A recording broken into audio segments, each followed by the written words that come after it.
नमस्कार। जय जय श्री सीताराम। हम बात कर रहे हैं श्राद्ध के संबंध में, जिसके संबंध में हमने 3 वीडियो ऑलरेडी अपने चैनल पे अपलोड कर दी है। अगर आपने चैनल को सब्सक्राइब किया होगा तो उसकी नोटिफिकेशन आपको मिल गई होगी, मुझे आशा है।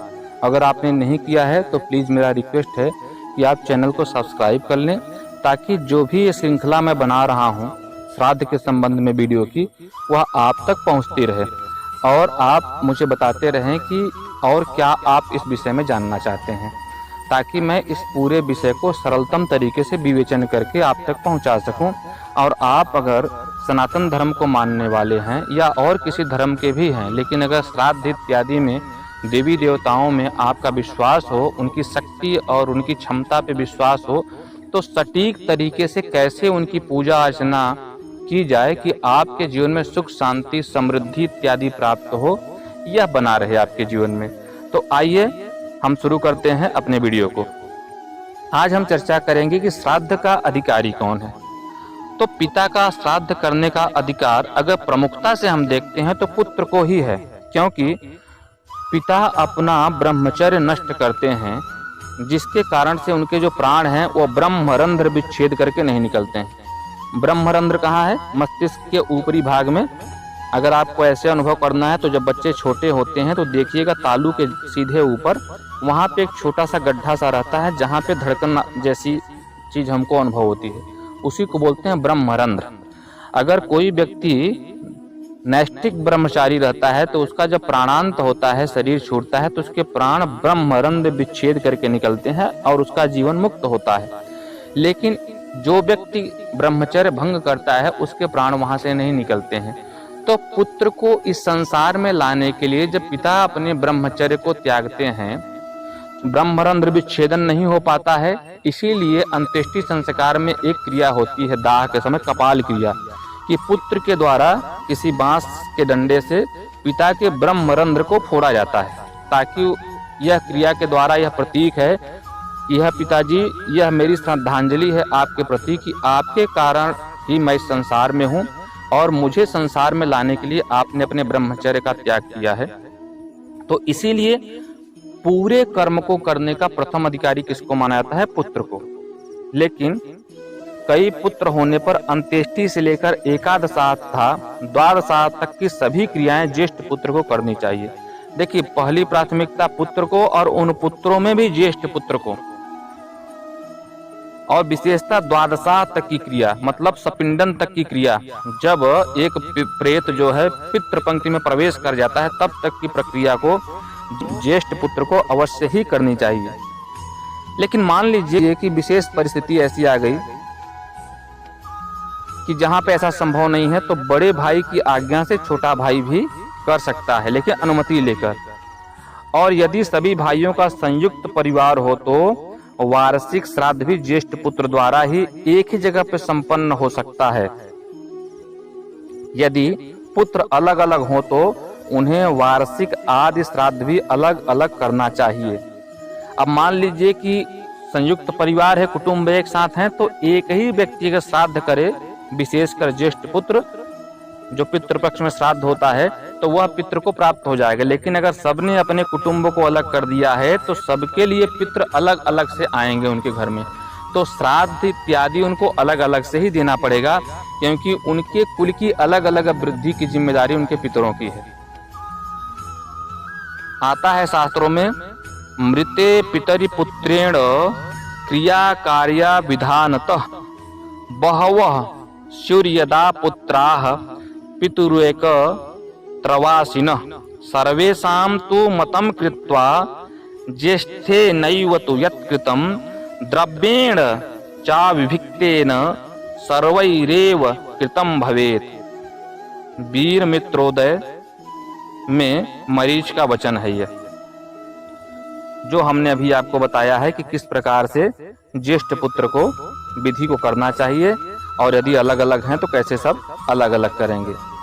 यदि पुत्र न हो तो भी शास्त्रों में श्राद्धाधिकारी के लिए विभिन्न व्यवस्थाएं प्राप्त हैं। स्मृति संग्रह तथा श्राद्ध कल्पलता के अनुसार श्राद्ध के अधिकारी पुत्र, पौत्र, प्रपौत्र, दौहित्र अर्थात पुत्री का पुत्र, पत्नी, भाई, भतीजा, पिता, माता, पुत्रवधू, बहन, भांजा, सपिंड तथा सोदक कहे गए हैं।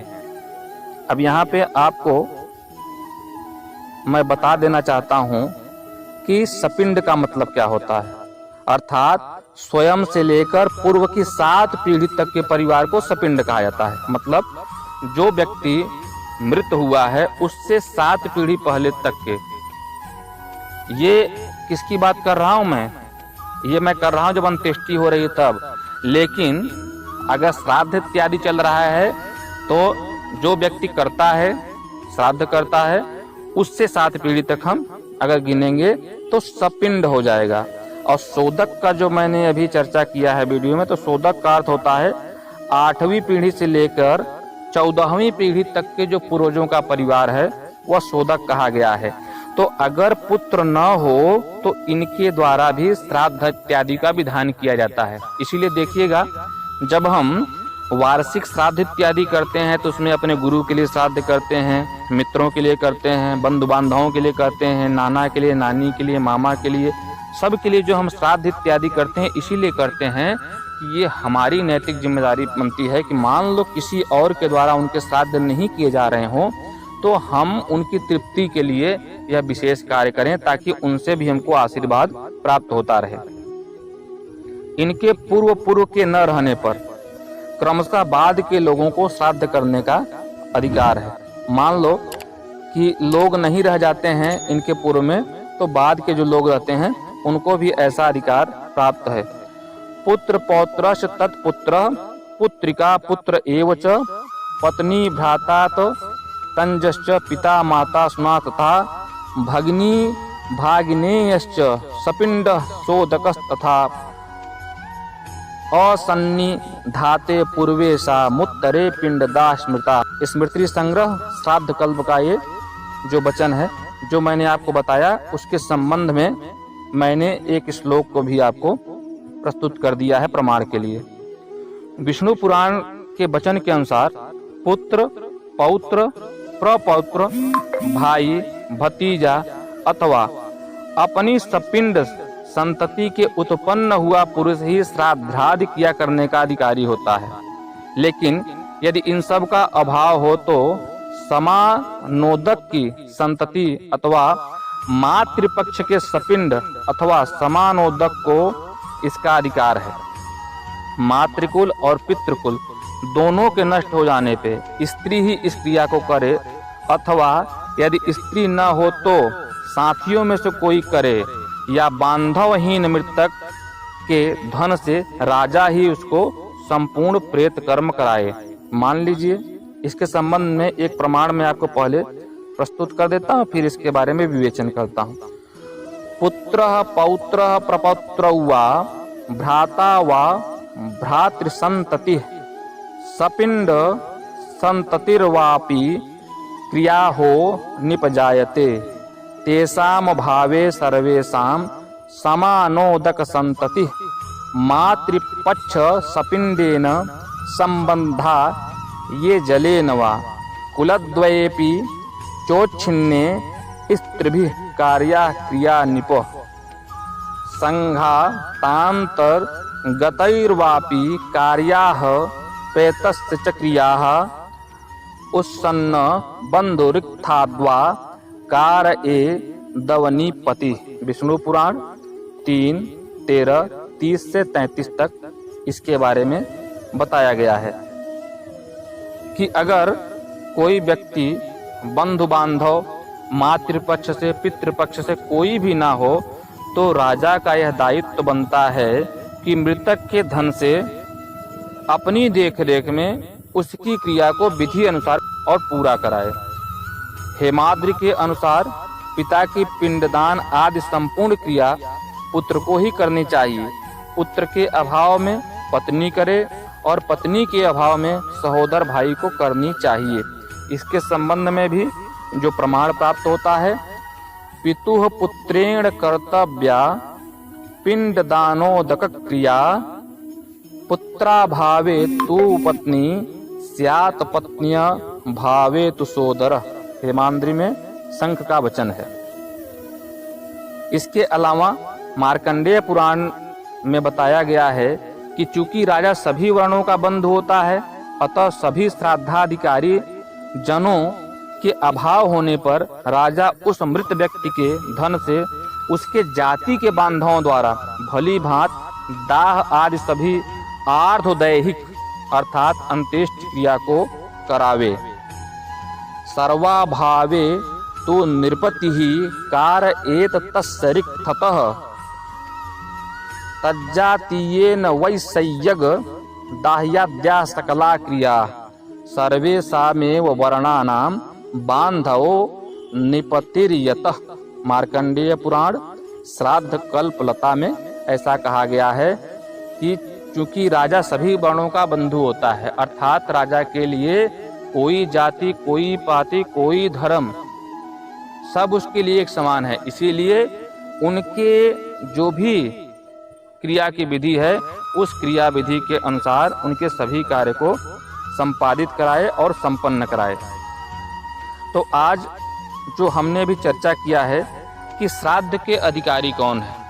कभी कभी होता है कि हम देखते हैं गांव में या शहरी वातावरण में किसी व्यक्ति की मृत्यु हो जाती है, तो सबसे पहली बात होती है कि इसका श्राद्ध कौन करेगा, दशग्रात कौन करेगा। कुछ जगह तो लोग आ जाते हैं सम्मुख कि मैं करूँगा, कुछ लोग इस कार्य से बचना चाहते हैं, तो बड़ी विषम परिस्थितियाँ उत्पन्न हो जाती है, तो निर्णय लेने में बड़ी असहजता होती है। तो ऐसी समस्याओं में या ऐसी विकट परिस्थितियों में जो मेरा यह वीडियो है, अगर आप इसको अच्छे से सुनेंगे तो इसमें सारे विकल्प दिए गए हैं और हर हाल में, हर परिस्थिति में उस व्यक्ति का श्राद्ध कर्म भी होगा, अंत्येष्टि भी होगी, करने वाले जो भी हों, लेकिन जो श्रृंखला बनेगी उस श्रृंखला में सबको लाभ प्राप्त होगा। तो ऐसा नहीं है कि किसी को पुत्र हो तो राजा करा दे, किसी को भाई बंधु हैं तब भी दूसरा कोई कर दे। ये जो भी नियम दिए गए हैं अभाव में दिए गए हैं, विशेष परिस्थितियों के नियम हैं। अन्यथा पुत्र, पौत्र इत्यादि को अपने पितरों के निमित्त अंत्येष्टि कर्म या श्राद्ध कर्म करना चाहिए। आगे आपको हम अभी बताएंगे श्राद्ध की प्रक्रिया क्या है, पिंडदान का क्या महत्व है, तर्पण का क्या महत्व है, देव तर्पण क्या है, ऋषि तर्पण क्या है, पंचबली क्या है, उसके बारे में भी हम बताएंगे। लेकिन मेरा मानना है कि मैं एक क्रम से चल रहा हूँ ताकि श्राद्ध के संबंध में कोई भी आपके मन में भ्रम न रह जाए। पहले हमने बता दिया है कि पितृ कौन है, देव कौन है, फिर श्राद्ध किसे कहते हैं बता दिया, फिर श्राद्ध के नियम बता दिए, अब इस श्राद्ध का अधिकारी कौन है बता दिए हैं। अब आगे वाले वीडियो में हम चर्चा करेंगे श्राद्ध के भेद, कि कौन कौन से श्राद्ध के भेद हैं, कितने प्रकार के श्राद्ध किए जा सकते हैं, और पितृपक्ष में श्राद्ध करना आवश्यक क्यों है, मृत्यु के पश्चात कौन सी तिथि में श्राद्ध करना चाहिए, कब करना चाहिए। ऐसे सारे विषयों को हम इसमें हर प्रकार से भ्रम रहित कर देंगे, किसी प्रकार का भ्रम आपका नहीं रहेगा। लेकिन उसके लिए सबसे ज़रूरी बात जो मैं आप लोगों से करबद्ध प्रार्थना करता हूं और बार बार निवेदन करता हूं कि चैनल को सब्सक्राइब कर लीजिए और बेल आइकन प्रेस कर दीजिए, जिससे क्या हो कि एक क्रम से आपको वीडियो प्राप्त होती रहे। और जो विषय समझ में नहीं आता है, आप अगर थोड़ा सा समय निकाल कर कमेंट करेंगे तो मैं उसको और गहराई से अध्ययन करके सरलतम तरीके से आपके समक्ष प्रस्तुत करने का प्रयास करूंगा। इस पूरे वीडियो को अंत तक देखने के लिए आप सभी का हृदय से धन्यवाद। नमस्कार। जय जय श्री सीताराम।